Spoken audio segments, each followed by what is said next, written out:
ಜಿಲ್ಲಾಧಿಕಾರಿಗಳ ಪ್ರಸ್ತಾವನೆ. ಹೋರಾಟಗಾರರ ಪಟ್ಟು ಸಡಿಲ. ತಾಳಿಕೋಟೆ ಪಟ್ಟಣದ ವ್ಯಾಪ್ತಿಯಲ್ಲಿಯೇ ಸರ್ಕಾರಿ ಜಮೀನಿನಲ್ಲಿ ಪ್ರಜಾಸೌಧ ನಿರ್ಮಿಸಬೇಕೆಂದು ಆಗ್ರಹಿಸಿ ಕಳೆದ 76 ದಿನಗಳಿಂದ ನಡೆಯುತ್ತಿದ್ದ ಅನಿರ್ದಿಷ್ಟಾವಧಿ ಧರಣಿ ಸತ್ಯಾಗ್ರಹಕ್ಕೆ ಸೋಮವಾರದಂದು ತಾತ್ಕಾಲಿಕ ವಿರಾಮ ಘೋಷಿಸಲಾಗಿದೆ. ಹೋರಾಟಗಾರರ ಮನವಿಗೆ ಸ್ಪಂದಿಸಿರುವ ಜಿಲ್ಲಾಧಿಕಾರಿಗಳು ಪರ್ಯಾಯ ಸ್ಥಳದ ಕುರಿತು ಸರ್ಕಾರಕ್ಕೆ ಪ್ರಸ್ತಾವನೆ ಸಲ್ಲಿಸಿರುವುದು ಈ ಬೆಳವಣಿಗೆಗೆ ಕಾರಣವಾಗಿದೆ. ದೂರದ ಜಾಗಕ್ಕೆ ಸಾರ್ವಜನಿಕರ ವಿರೋಧ. ಈ ಮೊದಲು ಮೈಲೇಶ್ವರ ಬಳಿ ಪ್ರಜಾಸೌಧ ನಿರ್ಮಾಣಕ್ಕೆ ಆಡಳಿತ ಮಂಡಳಿ ಮುಂದಾಗಿತ್ತು. ಆದರೆ ಈ ಸ್ಥಳವು ಪಟ್ಟಣದಿಂದ ಸುಮಾರು 4 ರಿಂದ 5 ಕಿ.ಮೀ ದೂರವಿರುವುದರಿಂದ ಸಾರ್ವಜನಿಕರಿಗೆ ತೊಂದರೆಯಾಗುತ್ತದೆ ಎಂಬ ಕಾರಣ ನೀಡಿ ಸ್ಥಳೀಯರು ಹೋರಾಟ ಆರಂಭಿಸಿದ್ದರು. ಪಟ್ಟಣದ ಹೃದಯ ಭಾಗದಲ್ಲಿರುವ ಸರ್ಕಾರಿ ವಿಶ್ರಾಂತಿ ಭವನ ಎಬ್ ಅಥವಾ ಎಸ್ಕಾಂ ಕಚೇರಿಯ ಜಾಗವನ್ನು ಪ್ರಜಾಸೌಧಕ್ಕೆ ಬಳಸಿಕೊಳ್ಳಬೇಕೆಂಬುದು ಹೋರಾಟಗಾರರ ಪ್ರಬಲ ಒತ್ತಾಯವಾಗಿತ್ತು. ಜಿಲ್ಲಾಧಿಕಾರಿಗಳ ಮಹತ್ವದ ಕ್ರಮ.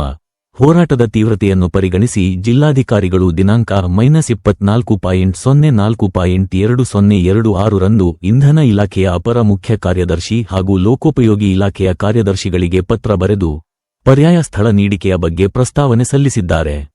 ಈ ಪತ್ರದ ನಕಲು ಪ್ರತಿಗಳನ್ನು ಉಪವಿಭಾಗಾಧಿಕಾರಿ ಗುರುನಾಥ ದಡ್ಡೆ ಅವರು ಪ್ರತಿಭಟನಾ ಸ್ಥಳಕ್ಕೆ ಭೇಟಿ ನೀಡಿ ಹೋರಾಟಗಾರರಿಗೆ ಹಸ್ತಾಂತರಿಸಿ ಸತ್ಯಾಗ್ರಹ ಕೈಬಿಡುವಂತೆ ಕೋರಿದರು. ಪತ್ರ ಸ್ವೀಕರಿಸಿ ಮಾತನಾಡಿದ ಹೋರಾಟ ಸಮಿತಿಯ ಪ್ರಧಾನ ಕಾರ್ಯದರ್ಶಿ ಕಾಶಿನಾಥ ಮುರಾಳ, ಜಿಲ್ಲಾಧಿಕಾರಿಗಳ ಸ್ಪಂದನೆಯನ್ನು ಗೌರವಿಸಿ ಸದ್ಯಕ್ಕೆ ಹೋರಾಟ ನಿಲ್ಲಿಸುತ್ತಿದ್ದೇವೆ. ಶೀಘ್ರದಲ್ಲೇ ಮುಖ್ಯಮಂತ್ರಿಗಳು ಹಾಗೂ ಸಂಬಂಧಪಟ್ಟ ಸಚಿವರನ್ನು ಭೇಟಿ ಮಾಡಿ ಈ ಪ್ರಸ್ತಾವನೆಗೆ ಮಂಜೂರಾತಿ ಪಡೆಯುತ್ತೇವೆ. ಒಂದು ವೇಳೆ ಮತ್ತೆ ಮೈಲೇಶ್ವರ ಬಳಿಯೇ ಕಟ್ಟಡ ಕಟ್ಟಲು ಮುಂದಾದರೆ ನಮ್ಮ ಹೋರಾಟ ಪುನರಾರಂಭವಾಗಲಿದೆ ಎಂದು ಎಚ್ಚರಿಸಿದರು. ಈ ಸಂದರ್ಭದಲ್ಲಿ ಡಿವೈಎಸ್ಪಿ ನಂದಗಾವಿ, ತಹಶೀಲ್ದಾರ ಡಾ.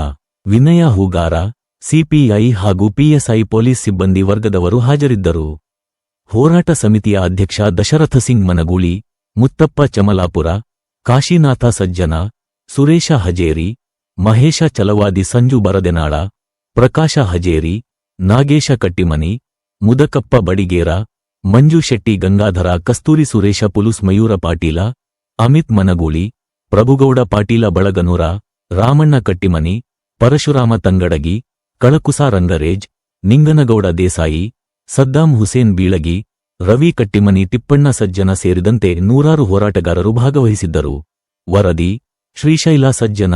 ಕಟ್ಟಡಕ್ಕೆ ಸ್ಥಳ ನಿಗದಿಪಡಿಸಿದ್ದರಿಂದ 4-5 ತಿಂಗಳಿಂದ ದೀರ್ಘಕಾಲ ಈ ಹೋರಾಟವನ್ನ ನಡೆಸ್ತಾ ಬಂತು. ಇದೀಗ ಈ ಹೋರಾಟದ ಕೊನೆ ಹಂತಕ್ಕೆ ಬಂದು ತಲುಪ್ತಾ ಇದ್ದೀವಿ. ಜಿಲ್ಲಾಧಿಕಾರಿಗಳು ಹಾಗೂ ಜಿಲ್ಲಾಡಳಿತ ನಮಗೊಂದು ಒಳ್ಳೆಯ ಸಂದೇಶವನ್ನು ಕೊಟ್ಟು ನಾವು ಸರ್ಕಾರಕ್ಕೆ ನೀವು ನಿಗದಿಪಡಿಸಿದಂಥ ಸರ್ಕಾರಿ ಜಾಗದಲ್ಲೇ ಈ ಪ್ರಜಾಸೌಧ ನಿರ್ಮಾಣದ ಸ್ಥಳವನ್ನು ಗುರುತಿ ಸರ್ಕಾರಕ್ಕೆ ಪ್ರಸ್ತಾವನೆ ಸಲ್ಲಿಸಿದ್ದೀವಿ. ಅದಕ್ಕೆ ನೀವು ಈ ಹೋರಾಟವನ್ನು ಮುಂದುವರಿಸಬೇಡಿ ಅಂತ ಹೇಳ್ತೀರಿ. ಎಲ್ಲ ಹೋರಾಟಗಾರರಿಗೆ ಮನವಿ ಮಾಡಿಕೊಂಡಾಗ ಎಲ್ಲ ಹಿರಿಯ ಹೋರಾಟಗಾರರು ಹಸ್ತಾಂತರವಾಗಿ ಈ ಧರಣಿ ಹೋರಾಟ ಸಮಿತಿಯ ಪ್ರಧಾನ ಕಾರ್ಯದರ್ಶಿ ಆದಂತಹ ಕಾಶಿನಾಥ ಮುರಾಳನ್ನವರು ಈ ಹೋರಾಟದ ಕುರಿತು ಅದು ಮಾತಾಡಂತ ಹೇಳ್ಬೇಕಂತ ಹೇಳಿ ಅವರನ್ನು ಕೇಳ್ತಾರೆ. ಈ ಧರಣಿ ಸಂಘಟನೆಗೆ ಸುಧಾಪುರ ಜಿಲ್ಲೆಯ ಎಸಿ ಸಾಹೇಬ್ ಆಗಮಿಸಿದ್ದಾರೆ.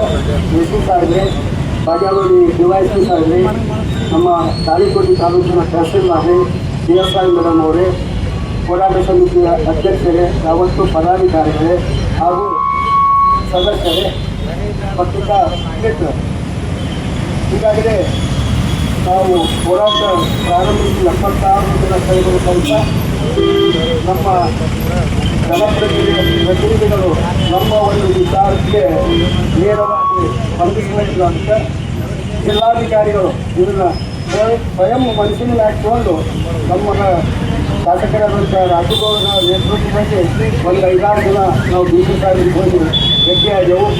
DC ಸಾಹೇಬರು ನಮಗೆ ಬಹಳ ಸ್ಪಷ್ಟವಾಗಿ ಮನವರಿಕೆ ಮಾಡಿಕೊಟ್ಟಾರೆ ಹೋರಾಟದ. ಹೀಗಾಗಿ ಅವರ ಮಾತಿಗೆ ನಾವು ಒಂದು ಬೆಲೆಯನ್ನು ಕೊಟ್ಟಿದ್ದೇವೆ.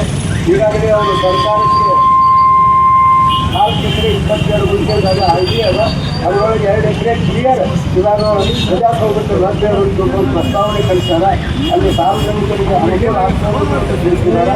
ಆ ಕುರಿತು DC ಸಾಹೇಬರು ಎಲ್ಲ ಸಭೆಯಲ್ಲಿ ಉದ್ದೇಶಿಸಿ ಮಾತಾಡ್ತಾರೆ. ಆ ಉದ್ದೇಶದಿಂದ ನಾವು ಸನ್ಮಾನ್ಯ DC ಸಾಹೇಬರು ಭೇಟಿಯಾಗಿ ಬಂದ ತಕ್ಷಣ ಅಧ್ಯಕ್ಷರ ನೇತೃತ್ವದಲ್ಲಿ ಎಲ್ಲ ಸದಸ್ಯರು ಸೇರಿಕೊಂಡು ವಿಠಲ ಮಂದಿರದಲ್ಲಿ ಒಂದು ಸಭೆ ಮಾಡಿ ಈ ಸಭೆಗೆ ಎಸ್ ಪಿ ಸಾಹೇಬರಾಗಲಿ ಡಿ ಸಿ ಸಾಹೇಬರಾಗಲಿ ಸಂಬಂಧಪಟ್ಟ ಇಲಾಖೆಯವರು ಆಗಮಿಸಿ ನಮ್ಮ ಹೋರಾಟಗಾರರಿಗೆ ಒಂದು ಸ್ಪಷ್ಟ ಭರವಸೆ ಕೊಟ್ಟಾಗಿ ನಾವು ಹೋರಾಟವನ್ನು ಇವತ್ತಿನ ದಿವಸ ಅಂತ್ಯ ಮಾಡಬೇಕಂತ ಒಂದು ತೀರ್ಮಾನ ಮಾಡಿದ್ದೀವಿ. ಆ ನುಡಿದು ಡಿ ಸಿ ಸಾಹೇಬರು ಏನು ಸಂದೇಶ ಕೊಟ್ಟಿದ್ದಾರೆ ಆ ಸಂದೇಶವನ್ನು ಡಿ ಸಿ ಸಾಹೇಬರು ನಮ್ಮ ಮುಂದೆ ಸ್ಪಷ್ಟಪಡಿಸಿದ ನಂತರ ಇನ್ನೆರಡು ಮಾತು ಹೇಳಿ ನಾವು ಈ ಕಾರ್ಯಕ್ರಮ ಮುಗಿಸ್ತೀವಿ. ಈಗ ನೇರವಾಗಿ ನಾನು ಎಸ್ ಸಿ ಸಾಹೇಬರಿಗೆ ವೇದಿಕೆಗೆ ಅರ್ಪಣೆ ಮಾಡಿಕೊಡ್ತೀನಿ. ನಮಗವರು ಆ ಕುರಿತು ಸ್ಪಷ್ಟೀಕರಣ ಕೊಡಬೇಕು. ಎಲ್ಲರಿಗೂ ನಮಸ್ಕಾರ. ಕಳೆದ 76 ದಿನಗಳಿಂದ ತಾವು ತಾಳಿಕೋಟೆ ಹೋರಾಟ ಸಮಿತಿ ಪ್ರಜಾಸ್ವಾಮ್ಯ ಸಲುವಾಗಿ ಇದೊಂದು ಪ್ರತಿಭಟನೆಯನ್ನು ಹಮ್ಮಿಕೊಂಡಿದ್ದರು. ಈಗಾಗಲೇ ಮಾನ್ಯ ಜಿಲ್ಲಾಧಿಕಾರಿಗಳ ಆದಿಯಾಗಿ ತಮ್ಮೊಂದಿಗೆ ಪ್ರತಿಭಟನಾ ಸ್ಥಳಕ್ಕೆ ಬಂದು ತಮ್ಮ ಬೇಡಿಕೆಗಳನ್ನು ಮನಗಂಡು ಜಿಲ್ಲಾಧಿಕಾರಿಗಳು ಪ್ರಮುಖವಾಗಿ 2 ವಿಭಾಗಗಳಿಗೆ ಅಂದರೆ ಒಂದು PW ವಿಭಾಗಕ್ಕೆ ಮತ್ತು ಇನ್ನೊಂದು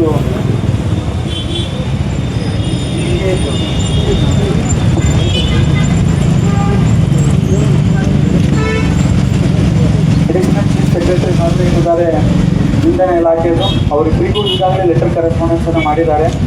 ತಮ್ಮ ಬೇಡಿಕೆಯಂತೆ 2 ಸ್ಥಳದ ವರದಿಯನ್ನು ಇಲ್ಲಿನ ತಹಸೀಲ್ದಾರ್ ಅವರಿಂದ ವರದಿಯನ್ನು ಪಡೆದುಕೊಂಡು ಈಗಾಗಲೇ ಪ್ರಸ್ತಾವನೆಯನ್ನು ಒಂದು KB ಜಾಗ 2 ಎಕರೆ 38 ಗುಂಟೆ ಇದೆ. ಅದೇ ರೀತಿ PWD 4 ಎಕರೆ 22 ಗುಂಟೆ ಇದೆ. ಅದರಲ್ಲಿ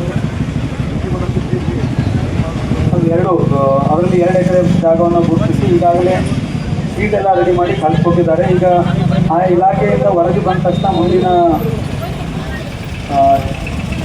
ರೂಪುರೇಷೆಗಳನ್ನು ಹೇಳಲಾಗ್ತದೆ. ಅದಕ್ಕೆ ತಮ್ಮ ಇಲ್ಲಿವರೆಗೆ ಏನು ಪ್ರತಿಭಟನೆ ಹಾಕ್ಕೊಂಡಿದ್ದೀರಿ ಹೀಗೆ ಕೈಬಿಟ್ಟು ಜಿಲ್ಲಾಡಳಿತದೊಂದಿಗೆ ಸಹಕರಿಸ್ತೀರಿ ಅಂದ್ಕೊಂಡು ನಾನು ಒಂದೆರಡು ಮಾತುಗಳನ್ನು ಗುರುತಿಸಿದಾಗ ಇಲ್ಲಿಂದ 4 ಕಿಲೋಮೀಟ್ರು ಒಳಗಡೆ 1 ಕಿಲೋಮೀಟ್ರು 5 ಕಿಲೋಮೀಟ್ರ್ ಆದ್ಮೇಲೆ ಎಸ್ ಸಿ ಸಾಹೇಬರು ಮನಗಂಡು ಆ ಜಾಗದ ಬಗ್ಗೆ ಅದನ್ನು ರದ್ದು ಮಾಡಿ ID ಮಾಡಬೇಕಂತ ಸ್ಪಷ್ಟವಾಗಿ ಒಂದು ನಿರ್ದೇಶನ ಕೊಟ್ಟಿದ್ದಾರೆ. ಆ ನಿರ್ದೇಶನದ ಪ್ರಕಾರ ಇವತ್ತು ಎಸ್ ಸಿ ಸಾಹೇಬರು ನಮ್ಮ ಸಭೆಗೆ ಬಂದು ನಮಗೆ ಒಂದು ಭರವಸೆಯನ್ನು ಕೊಟ್ಟಿದ್ದಾರೆ. ಅದಕ್ಕೆ ನಾನು ಅಭಿನಂದನೆ ಹೇಳ್ತಾ ಒಂದೇ ಒಂದು ಮಾತು, ಹೋರಾಟ ಇಲ್ಲಿಗೆ ಅಂತ್ಯ ಆಗಿಲ್ಲ. ತಾತ್ಕಾಲಿಕವಾಗಿ ಎಸ್ ಸಿ ಸಾಹೇಬರು ಡಿ ಸಿ ಸಾಹೇಬರು ತಾಲೂಕು ಆಡಳಿತ ಪೊಲೀಸ್ ಇಲಾಖೆ ನಮ್ಮೊಂದಿಗೆ ಸಹಕಾರ ಕೊಟ್ಟಿದ್ದಾರೆ. ಅವರ ಮಾತಿಗೆ ನಾವು ಇವತ್ತಿಗೆ ಕ್ಲೋಸ್ ಮಾಡೋಣ. ಒಂದು ವೇಳೆ ಇವತ್ತಿಲ್ಲ ನಾಳೆ ತಿಂಗಳು 20 ಅಕಸ್ಮಾತ್ ID ಆಗೋದು ಸ್ವಲ್ಪ ಲೇಟ್ ಆಗ್ತಿತ್ತು. ನಾವು ಸರ್ಕಾರ ಲೆವೆಲ್ ಹೋದ್ರೆ ನಾವು ಕಾಯ್ತೀವಿ. ನಾವು ಕಾಯ್ದು ಹೊತ್ತಿನೊಳಗೆ ಏನಾದರೂ ಒಂದು ಮತ್ತೆ ಅಲ್ಲಿ ಪ್ರಾರಂಭ ಮಾಡಲು ಸ್ಟಾರ್ಟ್ ಮಾಡಿದ್ರೆ ಈ ಹೋರಾಟ ಮತ್ತೆ ಪ್ರಾರಂಭ ಆಗ್ತದೆ. ನಾವು ಎಲ್ಲ ಹೋರಾಟಗಾರರಿಗೆ ಹೇಳ್ತೀವಿ, ಇದು ಅಂತ್ಯ ಅಲ್ಲ, ತಾತ್ಕಾಲಿಕ ಅಂತ್ಯ. ಅದಾಗಲಿಲ್ಲ ಅಂದ್ರೆ ಇದು ಅಂತ್ಯ, ಇದು ವಿಸರ್ಜನೆ. ಈಗ ನಾವು ರಿಜಿಸ್ಟ್ರೇಷನ್ ಮಾಡಿಸಿಲ್ಲ, ಏನು ಕಡ್ಡಾಯ ಅಂತಲ್ಲ. ಅದಾಯ್ತಿಲ್ಲೋ ಅವತ್ತಿನ ದಿವಸ ನಾವೇನು ಹೋರಾಟದೊಳಗೆ ಭಾಗವಹಿಸಿದಾಗ ಅವರೆಲ್ಲರಿಗೆ ಸನ್ಮಾನ ಸಂಸ್ಕಾರ ಅಭಿನಂದನಾ ಸಮಾರಂಭ ಇಟ್ಕೊಳ್ತೀವಿ. ಅಲ್ಲಿವರೆಗೂ ಯಾವ ಸಮಾರಂಭ ಸನ್ಮಾನ ನಾವು ಮಾಡಲ್ಲ. ಮಾನ್ಯ ಮುಖ್ಯಮಂತ್ರಿಗಳಿಗೆ ಭೇಟಿಯಾಗಿ ಬರ್ತೀವಿ, ಸತೀಶ್ ಜಾರಕಿಹೊಳಿ PW ಸಾಹೇಬರಿಗೆ ಭೇಟಿಯಾಗಿ ಬರ್ತೀವಿ. ಖುಷಿಯಾಗಿ ಹೇಳಿದ್ದಾರೆ, ಇವಾಗ ಭೇಟಿಯಾಗಿ ನೀವು ಸರ್ಕಾರ ಮಾಡಿ ನಮ್ಮ ಪ್ರಸ್ತಾವನೆಗೆ 100 ಕೋಟಿ ಕೆಲಸ ಆಗ್ತದೆ ಅಂತ ಭರವಸೆ ಕೊಟ್ಟಿದ್ದಾರೆ. ಆ ಪ್ರಕಾರ ಹೆಜ್ಜೆಯನ್ನು ಕೊಟ್ಟಿದ್ದಾರೆ. ಅದಕ್ಕೆ ಅಧ್ಯಕ್ಷರ ಅಪ್ಪಣೆ ಇಟ್ಟುಕೊಂಡು ಈ ಧರಣಿ ಸತ್ಯಾಗ್ರಹವನ್ನು ನಾವು ಇಲ್ಲಿಗೆ ಅಂತ್ಯಗೊಳಿಸ್ತೀವಿ.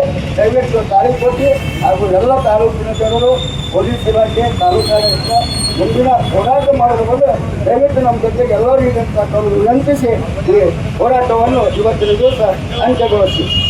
ಜೈ ಹಿಂದ್, ಜೈ ಕರ್ನಾಟಕ.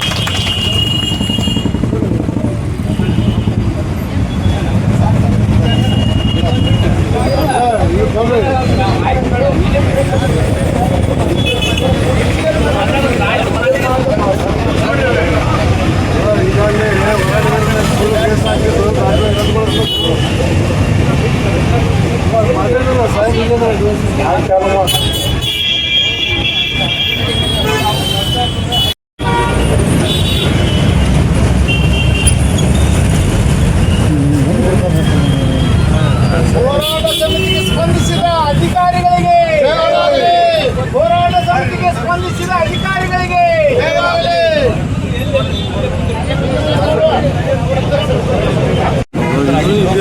ಈಗಾಗಲೇ ಮಾನ್ಯ ಜಿಲ್ಲಾಧಿಕಾರಿಗಳಾಗಿ ಎಲ್ಲ ಅಧಿಕಾರಿ ವಿಸಿಟ್ ಮಾಡಿದಾಗ ಅವರ ಒಂದು ಒಬ್ಬರಲಿಂದ ಅವರು ಕೇಳ್ಕೊಂಡಿದ್ದು ಪ್ರಜಾಸ್ವಾಮ್ಯಕ್ಕೆ ಗುರುತಿಸುವ ಜಾಗ 5 ಕಿಲೋಮೀಟರ್ ದೂರ ಇದೆ. ಅದು ಅಡ್ಮಿನಿಸ್ಟ್ರೇಟಿವ್ ರೀಸನಿಂದ ಜನರಿಗೆ ತೊಂದರೆ ಆಗುತ್ತೆ ಅನ್ನೋ ಉದ್ದೇಶದಿಂದ ಅವರು ಹೆಚ್ಚಿನ ಪ್ರತಿಭಟನೆರತರಾಗಿದ್ದರು.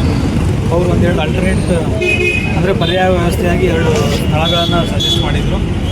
ಅವು ಬೇರೆ ಇಲಾಖೆಗೆ ಸಂಬಂಧಪಟ್ಟಿರಂದರೆ ಒಂದು ಇಂಧನ ಇಲಾಖೆಗೆ, ಒಂದು ಲೋಕೋಪಯೋಗಿ ಇಲಾಖೆಗೆ ಸಂಬಂಧಪಟ್ಟಿರುವ 2 ಸೈಟ್ಗಳನ್ನು ಗುರುತಿಸಿರೋದ್ರಿಂದ ಆಯಾ ಪರ್ಟಿಕ್ಯುಲರ್ ಡಿಪಾರ್ಟ್ಮೆಂಟ್ಸ್ಗೆ ನಾವು ಈಗಾಗಲೇ ಮಾನ್ಯ ಜಿಲ್ಲಾಧಿಕಾರಿಗಳ ಹೆಸರನ್ನ ಲೆಟರ್ ಕರೆಸ್ಪಾಂಡೆನ್ಸ್ ಮಾಡಿದ್ದೀವಿ. ಆ ಲೆಟರಿಗೆ ಏನಾದರೂ ಸೂಕ್ತ ರೀತಿಯಲ್ಲಿ ಸ್ಪಂದನೆ ಯಾವುದು ಸಹಿತ ಮುಂದಿನ ತೀರ್ಮಾನವನ್ನು ನಾವು